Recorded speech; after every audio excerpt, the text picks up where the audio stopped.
And we are back on the Young Turks. Richard Eskow sitting in for Cenk Uygur with special guest Sam Cedar.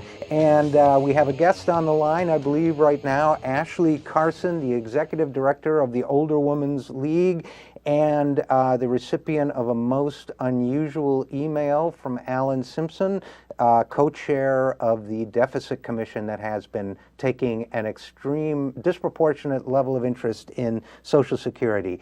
Ashley, are you with us? Okay. Thank you so much for coming on the Young Turks. We're glad to have you, and we'll have a couple questions for you, but I want to start with this. No one has asked you this in a public place that I've seen so far. What was your reaction when you opened this email? When you go to your inbox, you see an email from Alan Simpson. You'd made comments about his commission some 3-4 months before and about his deprecating remarks about Pink Panthers or something. What was your reaction when you first saw the email? I was pretty shocked. It seemed quite unprofessional coming from someone who's been appointed by the President of the United States.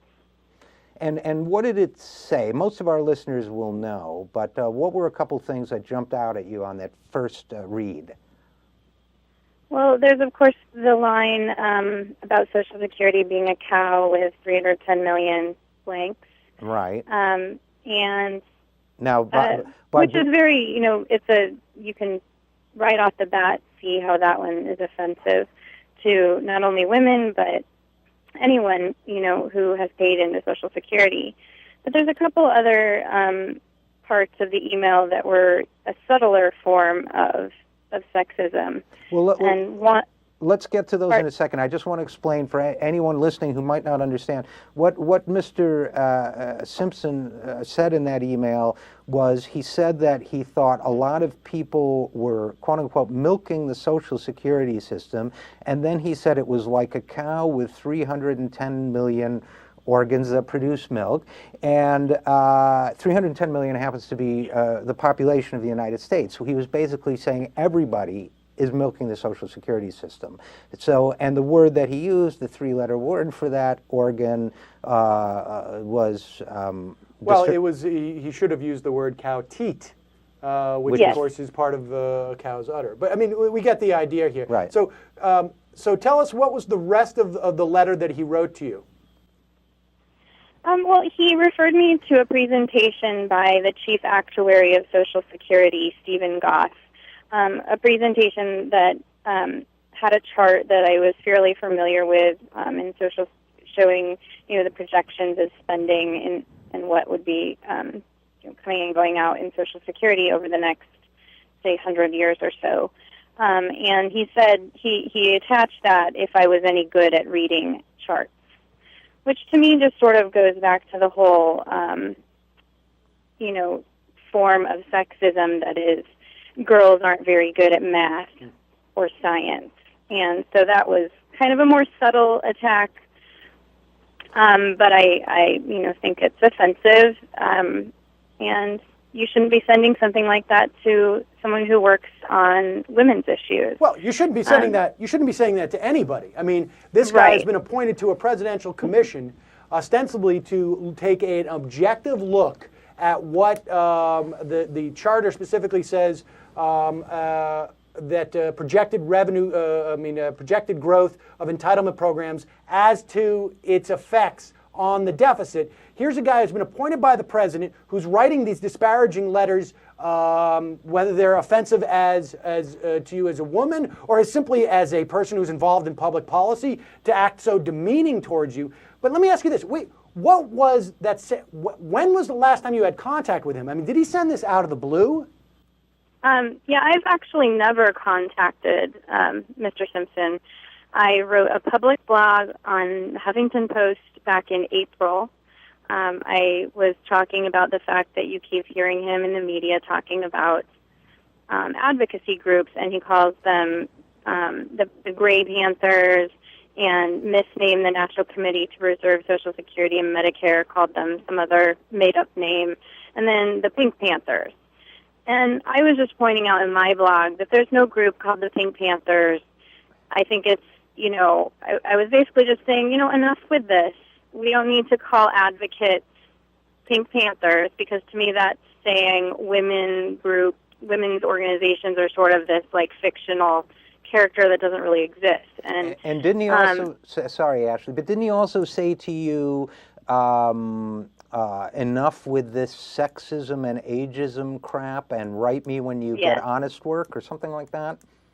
Yeah, he did say that, and I think that just shows a consistent pattern, because we know that during the hearings, the Thomas confirmation hearings back in the 90s, he basically told Anita Hill that she would be experiencing the real sexism or sex discrimination, not, pardon me, she would be suffering from real discrimination from the claim she was bringing forth, not the sexual kind. Right, I think what kind he of said, insinuating that that's not real discrimination, and that's just his behavior. It shows a clear and consistent pattern.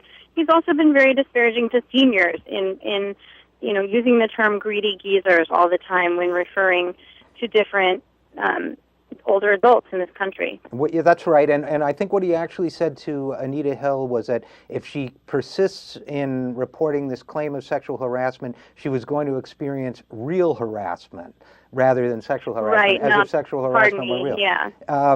So, okay. Well, I gotta say that to me, the most offensive thing about this letter is, and I think that he clearly has a problem with women. He clearly has, but it seems to me, frankly, that he has a problem with everybody who is not in his tiny little circle.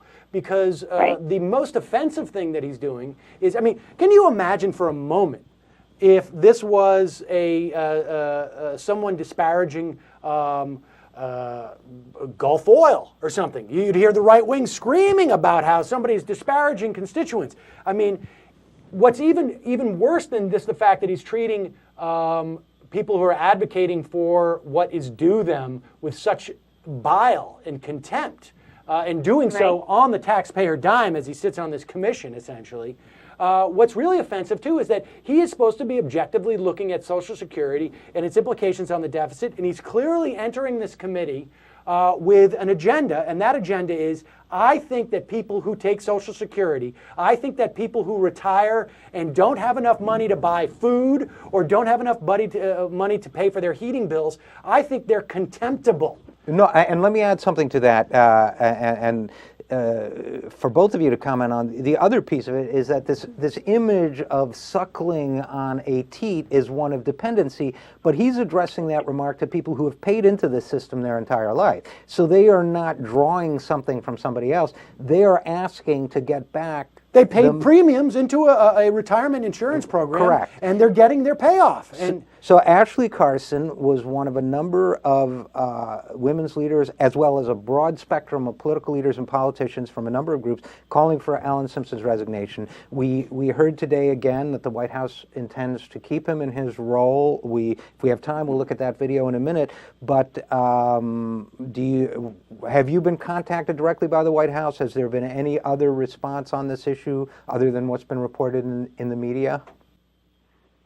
No, several of us who run women's organizations will be having a meeting, I believe, tomorrow with Bruce Reed, the executive director of the President's Fiscal Commission. And he's offered to come talk with us, which is a really nice gesture, and hopefully we'll learn about some of the things the commission is doing, which we definitely appreciate the opportunity to do. But I'd just like to make the point again that this was a blog post from, months ago. OWL has followed the procedure of, we did testify in front of the co-chairs of the Fiscal Commission. One of them was Mr. Simpson. So that's really the only direct contact I've had with the former senator. And Ashley, can I ask you it's just inappropriate behavior for somebody to be sending this type of correspondence to anyone, especially when they've been appointed by the president. And I'd also like to point out further that, there's been a number of situations where there's been discrimination, and the president has reacted in, appropriate ways to dismiss different people. And I think that what the women's movement would like to see is this form of discrimination taken a bit more seriously, and for him to reconsider his position. Well, Ashley, let me ask you a question. You wrote this thing in April. Do you think Alan Simpson is keeping a list of people that have criticized him? Do you think he's keeping a list? I mean, that seems rather odd that this guy is responding 4 months later. I don't know what to tell you on that point. I think I just find the behavior very strange, and I really firmly believe that he lacks the judgment that's necessary to be in this type of important position. We do need to look at our country's fiscal situation. And, I don't think he's the man to co-chair the commission illustrated by these types of actions. Well, I think there's a lot of support for that point of view. And Ashley Carson, thank you so much for coming on the program today. And we will be following this story closely. Well, thank you so much for having me. I really appreciate it. Thanks again.